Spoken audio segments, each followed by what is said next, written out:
Welcome back, everybody, for another deep dive. Yeah. And today we're going to be exploring something that's, well, pretty unique, I think you could say. Yeah. A brand new geometric form called the Chestahedron. A new geometric form. Yeah. Now, that's not something you hear every day. I'm intrigued. Yeah, you and me both. So the source material today is the new Sacred Geometry of Frank Chester Okay. by Seth Miller. And it's fascinating. Okay. It's a fascinating look at the work of this artist, Frank Chester, who, believe it or not, stumbled upon this new form while he was trying to create something that geometrically everybody told him was impossible. Oh, wow. Okay, you've definitely got my attention now. Tell me more. So Frank Chester was a sculptor, and he was deeply drawn to the beauty and symbolism of sacred geometry, Okay. particularly Platonic solids. Right, those perfectly symmetrical 3D shape. Yeah, like cubes and tetrahedrons and dodecahedrons. Exactly. Those are The building blocks of geometric form. I mean, Yeah. there's only 5, though, right? Exactly. That's the thing. There's only 5. Yeah. But Chester was inspired by these 7-fold forms that he saw at the Goetheanum, Okay. which is a spiritual center in Switzerland. And he became obsessed with this idea of creating a 7-sided Platonic solid, which he didn't know was impossible geometrically. Wow. Talk about the power of not knowing your limitations, right? I know, right? That's awesome. So picture this. Chester starts experimenting, Okay. and he's literally sticking sticks in mud on the banks of a river, Oh, wow. trying to, just visualize Yeah. a 7-sided form with equal faces. Wow. Then he moves on to spheres and starts carefully carving these spheres to see how they fit together. So it's very tactile. It's a very primal approach to geometry. It's fascinating how he's combining like artistic intuition with a very hands-on scientific process at the same time. Yeah, it's amazing. Yeah. And through this process, he discovers the Chestahedron, Okay. which is this 7-sided volume Okay. that has 4 triangles and 3 kite shapes for faces. And all of those faces, remarkably, have equal area. Okay. Now, technically, it's not a Platonic solid because Platonic solids have to have only one type of face, Right, right. but it's a completely new discovery. It sounds like he didn't set out to make a revolutionary discovery. He was just following his artistic curiosity. Right. And just through that stumbled upon something that's truly remarkable. It's really incredible. Yeah. And the way that he approached it really challenges that traditional divide between art and science. You're right. You know, it's like he was tapping into something deeper, something that transcended those categories. I see what you're saying, yeah. Yeah. And there's even a quote from Rudolf Steiner, who was the philosopher who inspired the Goetheanum. And he said that geometry has a significance that's independent of humans. Oh, that's interesting. Like these forms are waiting to be discovered, not invented. Yeah, that's a powerful idea. Yeah. So this wasn't just him playing around with shapes. He was really uncovering something fundamental about the nature of geometry itself. Yeah, and that leads to the question of how does a 7-sided form even work? Right. Can you help me visualize this Chestahedron? Yeah, try to break this down for me. Okay, so Chester found that it's intricately linked to other Platonic solids. Okay. So imagine you take a tetrahedron, which is that pyramid-like shape Yeah, with 4 triangular faces, got it. and you twist it inside a cube. Okay, I'm picturing that in my head. I've got the tetrahedron nestled perfectly inside the cube. Yes, And then you're twisting it. exactly. And as it twists, it goes through an octahedron stage, Okay. another Platonic solid, Yeah, with the 8 sides. with 8 triangular faces. Yeah. But at certain points during this transformation, Okay. boom, you get the Chestahedron. Oh, wow. It's like it's hidden within this dynamic interplay between other forms. That is incredible. It suggests that these seemingly static shapes are all connected through movement and transformation. Yes. They're not just isolated forms. They're Yeah. part of a larger dynamic system. Exactly. And here's where it gets even wilder. Okay. You can also unfold a tetrahedron, Okay. like a flower sort of peeling back its faces. Okay. And guess what pops up at a very specific angle? The Chestahedron.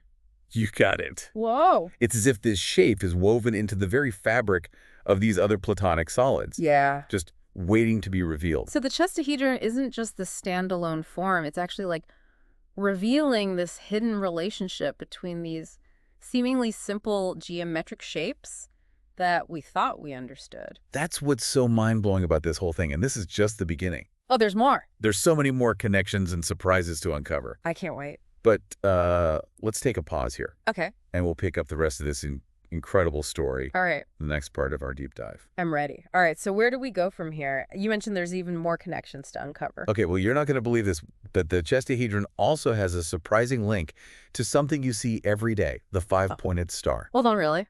A shape discovered through, like, twisting and unfolding Platonic solids is connected to a star. Okay, I'm hooked. Tell me more. So think about folding a flat 2D star pentagon into a 3D form. You know, the kind you might make as a kid for a school project. Yeah, I can picture that. Just a simple example of turning a 2D shape into a 3D one. Yeah, exactly. Well, the shapes created by those folds, those kite shapes, are the exact same shape as the kite-shaped faces of the Chestahedron. Whoa. It's like they were meant to fit together. So not only is it connected to the tetrahedron and the octahedron, it's also related to the five-pointed star, which in itself has connections to the pentagon and the dodecahedron, another Platonic solid. Yeah, it really does seem like it's all connected. Yeah. And remember how we talked about duality in Platonic solids? How you can turn points into faces and vice versa? Yeah, like the cube and the octahedron, they're duals of each other. Yeah. Well, Chester discovered a sequence that relates all the Platonic solids using this truncation process. Wait, how is that possible? I thought they only related in pairs. Right? But think of it this way. Truncation is like shaving off the corners of a shape. So if you truncate a tetrahedron, you get an octahedron. Okay. I can visualize that you're essentially turning the points of the tetrahedron into the faces of the octahedron. Exactly. Then if you truncate the octahedron, you get a cube. Okay. But here's the twist. Instead of truncating the points of the cube, Okay. you truncate the edges. Okay. And that leads to the dodecahedron. That's brilliant. By shifting the focus from points to edges, he's unlocking a whole new level of connection between them. Yeah. I'm starting to see how he managed to link them all. And then finally, by truncating the dodecahedron, you arrive at the icosahedron. Oh, wow. So we have this beautiful sequence, tetrahedron, octahedron, cube, dodecahedron, icosahedron, all linked together through this process of truncation. What's so remarkable is that he did this through physically manipulating these shapes, not just through abstract mathematical equations. It's like tangible, observable proof of this connection. And this brings us to one of the most intriguing aspects of the Chestahedron. Remember how Chester was initially inspired by the sevenfold forms he saw at the Goetheanum? Yes. And their connection to the human heart? Yes. It all started with his fascination with the heart. Well, prepare to be amazed. Okay. When you spin a Chestahedron, Okay. it creates this bell shape. Uh-huh. And when Chester spun that bell shape in water, Okay. it formed a cavity that looks incredibly similar to the ventricles of the human heart. You're kidding. Yeah. Are there photos of this in the book? This sounds almost too perfect to be a coincidence. There are, and the similarities don't end there. Chester also found that the Chestahedron's geometry relates to the heart's muscle orientation, the sizes of the ventricles, and even blood flow patterns. Oh, wow. He even explored connections to the vesica Piscis, Okay. which is that shape formed by the intersection of two circles, Yeah. which has long been associated with the heart and creation. Wait a minute. So we have this shape discovered through the manipulation of Platonic solids, and it seemingly encodes information about the human heart. Yeah. This is where it gets really interesting for me. If a form discovered through artistic exploration has these unexpected connections to a biological structure as complex as the heart, what other secrets might it hold? That's the million-dollar question. And it turns out the heart is just the tip of the iceberg. Rare. Chester's exploration of the Chestahedron led him down many fascinating paths. Okay, like what else did he discover? Well, he found connections to the Earth's structure, using the Chestahedron to understand the size of its core and the placement of auroras. Oh, wow. He even devised a method for squaring the circle, a classic geometric problem. Wow. So he's going from the human heart to the Earth's structure to these age-old mathematical puzzles. It's all coming together in a way that I never could have imagined. I know, it's wild. And, all of this stemmed from a single question, a simple desire to create a seven-sided form. It makes you wonder what other hidden connections are out there just waiting to be discovered. What if we've only scratched the surface of what the Chestahedron can teach us? Yeah, and he also used the Chestahedron's principles to construct a perfect heptagon. Okay. A seven-sided shape. Oh, wow. Another one of those classical geometric problems that's challenged mathematicians for ages. Right.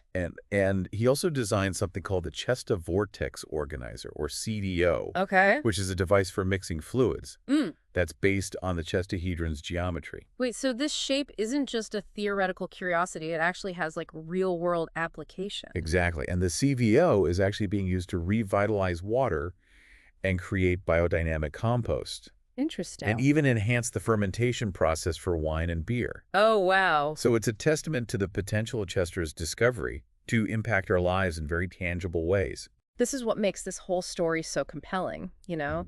It started with an artist's intuition, this fascination with a seemingly impossible shape, and led to these incredible connections spanning like geometry, biology, cosmology, and even practical applications like we're talking about. It really makes you wonder what other hidden gems are out there just waiting to be discovered. Right. And the most inspiring part is that Chester wasn't a trained mathematician or scientist. He Right. was an artist Yeah, who followed his curiosity absolutely. and wasn't afraid to challenge conventional thinking. It's a powerful reminder that groundbreaking discoveries can come from the most unexpected places. So what can our listener take away from all of this? Well, maybe it's a spark of inspiration to look at the world with fresh eyes, to question assumptions, and to explore those seemingly impossible ideas that pique our curiosity. Or maybe it's a reminder that the pursuit of knowledge isn't confined to laboratories and textbooks. Yeah. It can be found in art studios, in nature, and even in those quiet moments of contemplation when we allow ourselves to just wonder and dream. I like that. The Chestahedron is a testament to the interconnectedness of art science and the natural world. It reminds us that there's still so much to discover and that the journey of exploration is just as important as the destination.